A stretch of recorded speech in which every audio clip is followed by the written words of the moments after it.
Jane Austen का novel pride and prejudice. आखिर क्या बात है इसमें कि 200 साल बाद भी लोग इसे इतना पसंद करते हैं। चलिए अगले 5 मिनट में इस क्लासिक कहानी की दुनिया में चलते हैं, इसके किरदारों को, उनके टकराव को और उस एक सबक को समझते हैं जो आज भी बिल्कुल उतना ही सच है।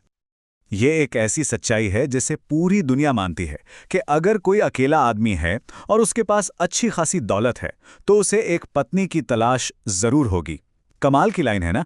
ये एक लाइन ही हमें सीधा 18वीं सदी के इंग्लैंड में ले जाती है। अब सोचिए, ये वो दुनिया थी जहां औरतों के लिए एक अच्छी शादी सिर्फ प्यार का मामला नहीं था। नहीं, ये तो आर्थिक और सामाजिक सुरक्षा की गारंटी हुआ करती थी। और बस यहीं से कहानी का सबसे बड़ा थीम यानी सोशल क्लास और मैरिज मार्केट शुरू हो जाता है।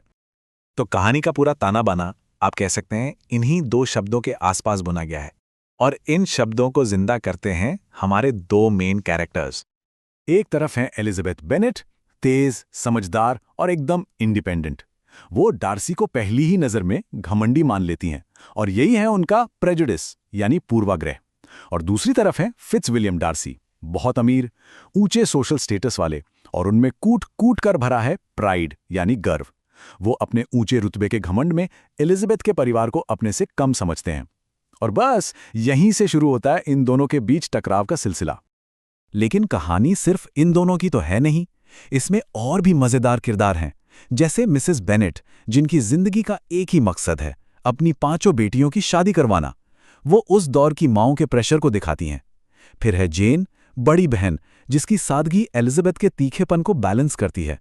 और हाँ, जॉर्ज विकम, ये बड़ा आकर्षक फौजी है जो अपनी झूठी कहानियों से एलिजाबेथ के पूर्वाग्रह की आग में, आप कह सकते हैं, घी डालने का काम करता है। तो सवाल ये है कि एक हल्की फुल्की नापसंदगी खुली दुश्मनी में कैसे बदल जाती है? इसकी वजह है कुछ बड़ी घटनाएं जो एक के बाद एक गलतफहमियों की ऐसी दीवार खड़ी करती हैं कि पूछिए मत। देखिए, सबसे पहले मैरिटन बॉल में डार्सी सरेआम एलिजाबेथ की बेइज्जती कर देता है। ये पहली चोट थी। फिर आता है विकहम अपनी झूठी कहानी लेकर, जिससे एलिजाबेथ का शक यकीन में बदल जाता है। और हद तो तब हो जाती है जब एलिजाबेथ को पता चलता है कि डार्सी ने ही उसकी प्यारी बहन जेन और बिंगले को अलग किया है। बस उसका गुस्सा 7वें आसमान पर पहुंच जाता है। और इसीलिए जब डार्सी, हाँ वही डार्सी, उसे शादी के लिए प्रपोज करता है तो वो उसे बुरी तरह मुंह पर मना कर देती है। अब इतने बेइज्जती भरे रिजेक्शन के बाद डार्सी कुछ ऐसा करता है जिसकी उम्मीद किसी को नहीं थी, खासकर एलिजाबेथ को तो बिल्कुल भी नहीं। वो ना तो बहस करता है, न ही चुपचाप चला जाता है, बल्कि वो एक लंबा खत लिखता है। और ये खत ही कहानी का सबसे बड़ा टर्निंग पॉइंट है।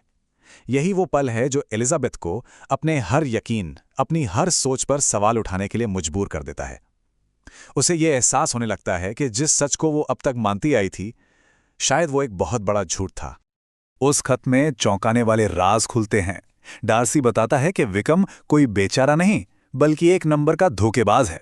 एक ऐसा इंसान जिसने न सिर्फ अपनी विरासत बर्बाद की, बल्कि डार्सी की छोटी बहन को उसकी दौलत के लिए फंसाने की भी कोशिश की।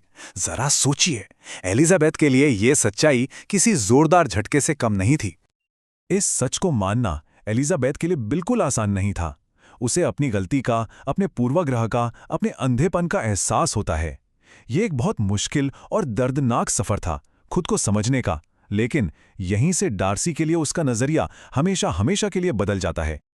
तो अब जब सच सामने आ चुका था, तो दोनों किरदारों के लिए अपनी अपनी कमियों से ऊपर उठने और एक दूसरे को सही मायनों में समझने का रास्ता पूरी तरह से खुल गया था। यहां देखिए, दोनों एक बहुत गहरे पर्सनल बदलाव से गुजरते हैं।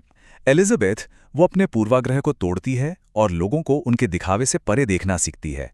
और डार्सी, वो अपना घमंड छोड़कर चुपचाप बेनेट परिवार की इज्जत बचाता है। और पता है सबसे बड़ी बात क्या थी? वो ये काम ऐसे करता है कि उसे कोई सोशल क्रेडिट ना मिले, और यही उसके बदले हुए कैरेक्टर का सबसे बड़ा सबूत है। और आखिरकार सारी गलतफहमियां दूर हो जाती हैं। जेन की शादी बिंगले से होती है और एलिजाबेथ और डार्सी भी एक हो जाते हैं। लेकिन उनका मिलना सिर्फ एक हैप्पी एंडिंग नहीं है। नहीं, ये तो दो ऐसे लोगों का साथ आना है जिन्होंने एक दूसरे को समझने के लिए अपनी सबसे बड़ी कमजोरियों पर जीत हासिल की।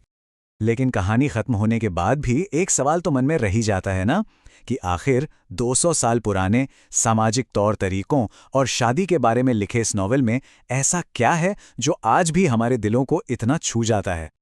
शायद इसलिए क्योंकि ये हमें एक बहुत ज़रूरी और यूनिवर्सल सबक सिखाता है कि किसी को सच में समझने के लिए हमें अपने खुद के गर्व और अपनी बनी बनाई राय से आगे देखना होता है।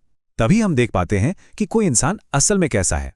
और प्यार, खुद को समझने और सहानुभूति का ये सबक आज भी उतना ही ज़रूरी है जितना जेन ऑस्टिन के समय में था।